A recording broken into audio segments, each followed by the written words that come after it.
నిజామాబాద్ పల్లెల్లో ice cream బండ్లకు no entry. గ్రామాల్లోకి ఐస్ క్రీమ్ అమ్మేవారు రాకూడదు అని బోర్డు ఒకటి పెట్టేశారు. రూల్ బ్రేక్ చేశారా భారీ మూల్యం తప్పదంటూ వార్నింగ్ కూడా ఇస్తున్నారు. అసలు ఐస్ క్రీమ్ బండ్లను ఆ బోర్డులు ఎందుకని బ్యాన్ చేశాయి? ఏ ఊళ్ళో అయినా మద్యం షాపులను లేదా ప్లాస్టిక్ వాడకాన్ని నిషేధించడం చూస్తుంటాం.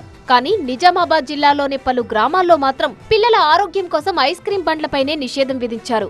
గ్రామ అభివృద్ధి కమిటీలు, పంచాయతీ పాలక వర్గాలు బలంగా ఉన్న ఊర్లలో కల్తీ ఆహారం, రసాయనాలతో తయారు చేసిన తినుబండారాలను అరికట్టేందుకు కఠిన నిర్ణయాలు తీసుకుంటున్నారు.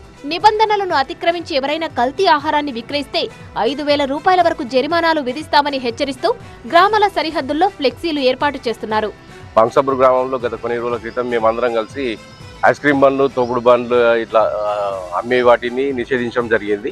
ఆ బండ్లకు ఇట్లా రావద్దని చెప్పేసి తీర్మానం చేసుకున్నాము. చాలా వాటిలో పరిశుభ్రంగా లేకుండా వాటిని తయారు చేసి పిల్లలకు ఇవ్వడం వల్ల అనారోగ్యం పాలవుతారని చెప్పేసి ఆ నిర్ణయం తీసుకోవడం జరిగింది.